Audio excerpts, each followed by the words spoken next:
Hello guys, नमस्कार, good morning to all of you. तो आज हम पढ़ने वाले हैं जो क्वेश्चन हमने जो है कल डिस्कस किए थे, उसमें से जो क्वेश्चन बचे हुए थे एक्सरसाइज 7B के, तो वो आज हम डिस्कस करने वाले हैं। देखिएगा, अच्छे से पढ़ने वाले हैं।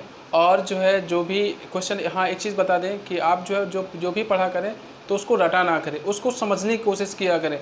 अगर जो एक क्वेश्चन समझ गए ना, तो ये जो है एक क्वेश्चन अगर समझ गए तो उसकी सहायता से आप जो है कई क्वेश्चन ऐसे सॉल्व कर सकते हैं, समझ में आ जाता है। इसलिए आप जो है क्वेश्चन को जो है रटा ना करें और समझने की कोशिश किया करें, समझ में आ रहा है। हाँ, तो ये जो है जो भी इस चैनल पे नए हो तो पहले चैनल को सब्सक्राइब कर दें और वीडियो को लाइक करें और ज़्यादा से ज़्यादा शेयर करें, ठीक है। हाँ, तो कम से कम रिस्पांस तो दे ही दीजिए कि हम जो है हम देख रहे हैं, हम जो हमारे वीडियो हैं अच्छे लग रहे हैं आप लोगों को, तो रिस्पांस तो दे ही सकते हैं, ठीक है। हाँ, तो थोड़ा हमारा भी जो है मोटिवेशन होता है कि हम भी जो है और अच्छे अच्छे कंटेंट लेके आए, समझ आ रहा है। चलिए, तो इसमें ये है बिंदुओं A -2, और B 2,8 को जोड़ने वाले रेखाखंड AB को 4 भागों में विभाजित करने वाले बिंदुओं के निर्देशांक ज्ञात कीजिए। जो बिंदु हैं उनके निर्देशांक ज्ञात करना है। तो निर्देशांक कैसे ज्ञात करेंगे? इनको जो है 4 भागों में डिवाइड करना है। कितने भागों में? 4 भागों में डिवाइड कर रहा है। तो ये हमारा A है और ये हमारा क्या है? B है। और A हमारा दिया है -2,2 एंड B दिया है आपका 2,8। तो 4 भागों में डिवाइड करता है। तो ये हो गया हमारा P, मान लेते हैं इसको हम Q मान लेते हैं, और ये क्या मान लेते हैं, और इसको R मान लेते हैं, ठीक है। 4 भागों में हो गया। AP 1 हो गया, और PQ 2 हो गया, QR 3 हो गया, और QB 4 हो गया। मतलब ये जो है 4 भागों में डिवाइड हो गया। तो ठीक है, तो इसमें हमको P के निर्देशांक निकालना है और Q के निर्देशांक निकालना है और R के भी निर्देशांक निकालना है।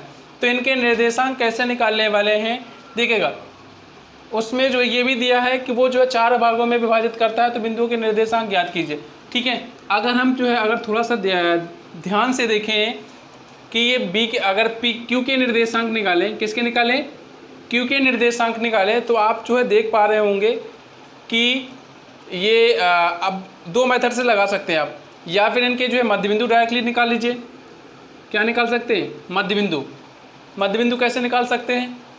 देखो ना, ये मध्य बिंदु ही तो रखा हुआ है, देखो मध्य बिंदु रखा है। या फिर ऐसा कर सकते हैं, इसको ये एक भाग में डिवाइड कर रहा है, ये पूरा एक भाग, और ये भी एक भाग पूरा, M1 M2 लगा के ये मतलब X1 X2 और Y1 Y2 दिया हुआ है, तो उसे फार्मूला लगा के लगा सकते हैं।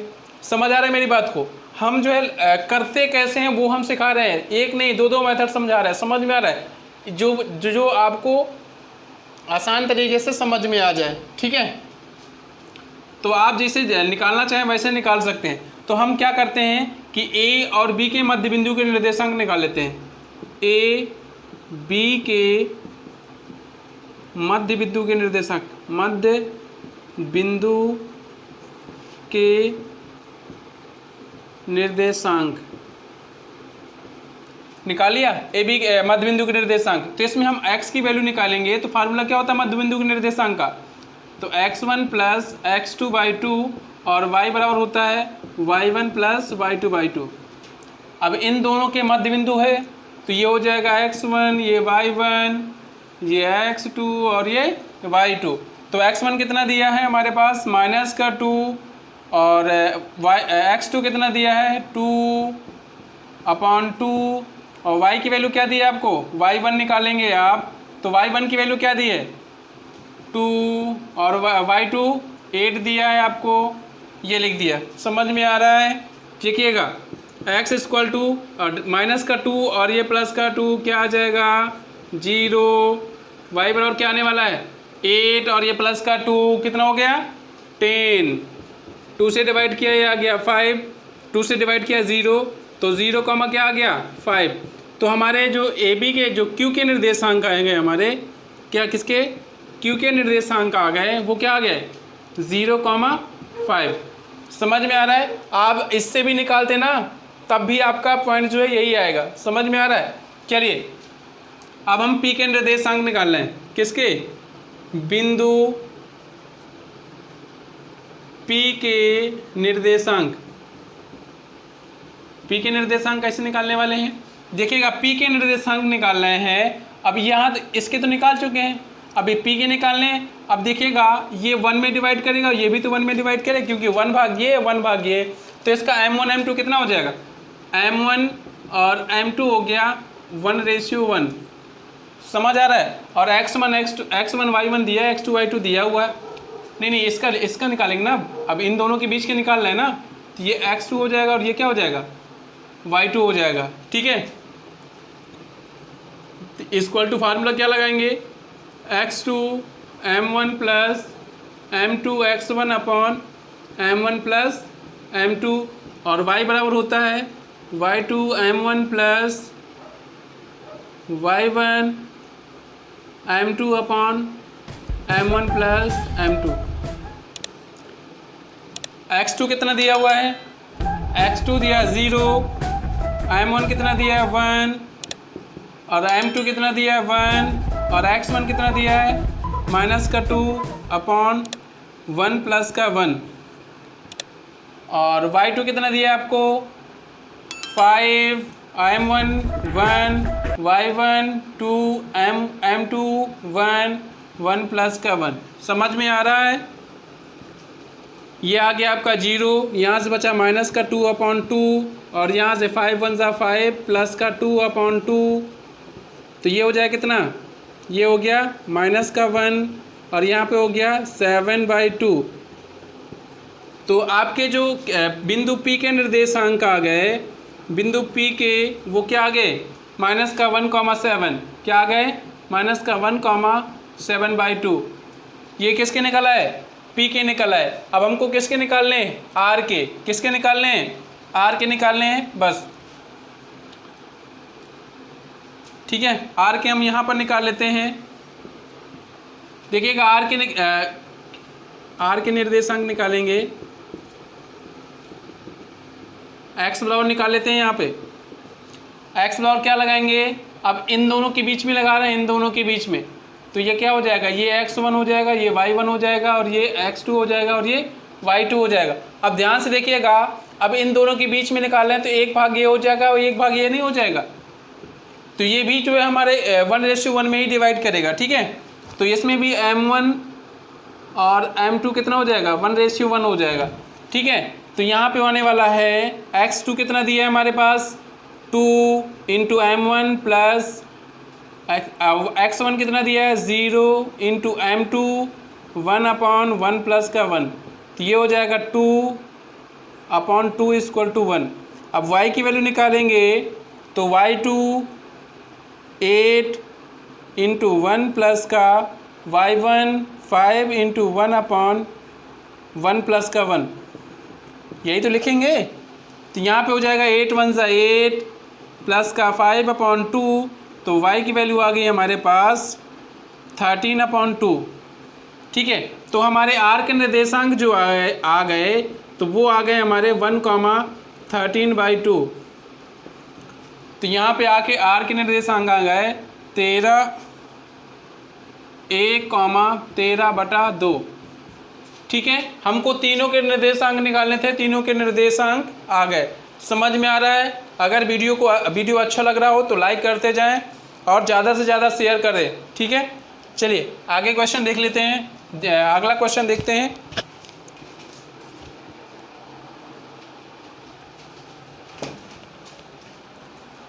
देखिए, इसमें अगला क्वेश्चन है हमारे पास, त्रिभुज ABC के शीर्षों के निर्देशांक क्रमशः -1,3, -3,2 एंड 5, -1 तो शीर्ष A व B से खींची गई माध्यिकाओं की लंबाई ज्ञात करना है।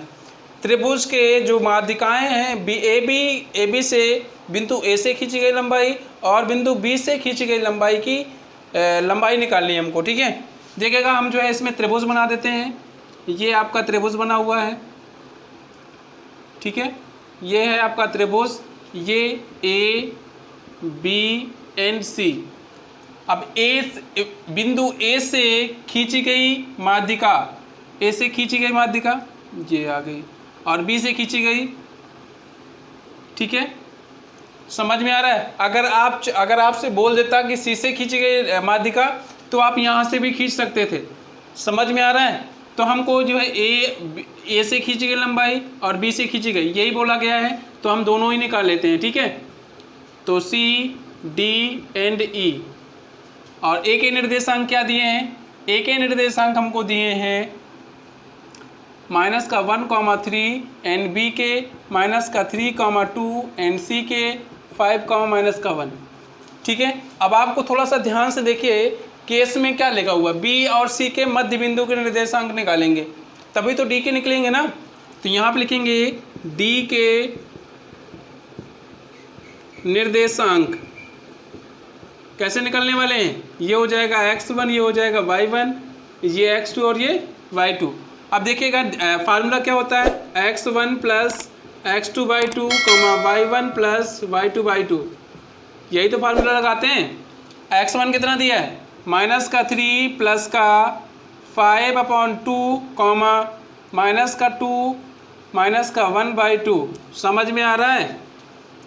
y1 y2 दोनों माइनस में क्या आ जाएगा, 2/2 यहाँ पे कितना आ जाएगा -3, 2, तो 1 से 2 कैंसिल हो गया, तो 1 -3/2।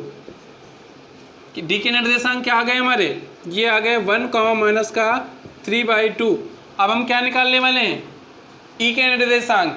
ई के निर्देशांक यही फार्मूला से x1 x2 आएगा ना, देखिएगा इसमें x1 -1 प्लस का 5/2 y3 -1/2। यहाँ पे आ जाएगा 5 में से 1 गया कितना आएगा 4, 4 में से 2 से डिवाइड करेंगे क्या आ जाएगा 2, और यहाँ पर 2 से 2 कैंसिल करेंगे 1 आ जाएगा। समझ में आ रहा है। डी के निर्देशांक निकल आए और ई के निर्देशांक निकल आए। तो हमको इनकी लंबाई निकालनी थी, तो ए डी की लंबाई निकाल लेते हैं। ए डी की लंबाई, ए कितना दिया है हमारा, ए दिया -1,3 एंड डी दिया है हमारा 1, -3/2।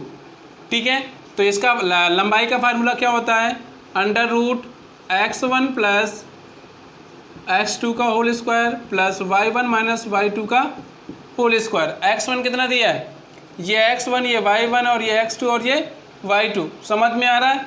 x1 कितना दिया है -1, x2 ये भी ये प्लस का और ये माइनस का, तो माइनस का 1 हो जाएगा square plus y1 3 minus y2 minus minus plus 3/2 का होल स्क्वायर, रूट लगा देंगे। -1 क्या आ गया, -2 का स्क्वायर प्लस यहाँ पे हम एलसीएम लेके सॉल्व कर लेते हैं, तो यहाँ पे आ जाएगा 2 3 + 6 प्लस का 3, तो 9/2 कितना आ गया 9/2 का स्क्वायर, रूट लगा देंगे। 2 का स्क्वायर 4, 9 का स्क्वायर 81/2 4 आ जाएगा। एलसीएम ले लेंगे, क्या आ जाएगा 4 का एलसीएम, तो 4 4 = 16 प्लस का 81, और यहाँ पे क्या आ जाएगा, यहाँ पे आ जाएगा 7 and 9/4 रूट में। अब 4 निकालना चाहे तो 4 निकाल सकते हैं, ये आ जाएगा आपका आंसर। ठीक है, एडी की लंबाई आ गई। अब हमको किसकी निकालनी है, एडी की और बीसी की। बीसी की लंबाई,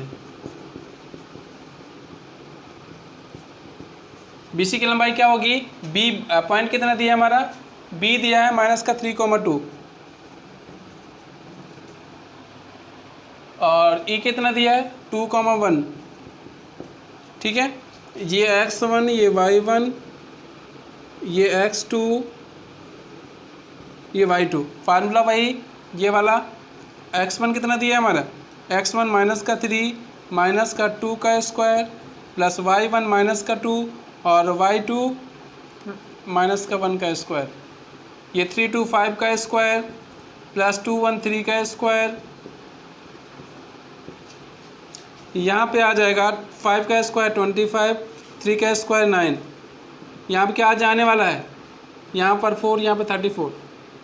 ठीक है, ये क्या आ गई हमारी, ये आ गई BC की लंबाई, और हमको BC की लंबाई और AD की लंबाई, मतलब यही तो A से खींची गई लंबाई, A से खींची गई AD और B से खींची गई BE। समझ आ रहा है? तो यही हमको निकालना था। ये आपकी लंबाई आ गई। समझ में आ रहा है? समझ में आ रहा है तो लाइक में कसर ना करें, लाइक दबा के जो है लगाना है और ज़्यादा से ज़्यादा शेयर करना है। अगर मेरे चैनल पे नए हो तो चैनल को पहले सब्सक्राइब करना है और बेल आइकन को दबाना कतई ना भूलें, क्योंकि जो है आपको नोटिफिकेशन मिलती रहेगी, ताकि आपको जो है प्रॉपरली आप हमारी क्लास अटेंड कर पाए। समझ आ रहा है? चलिए।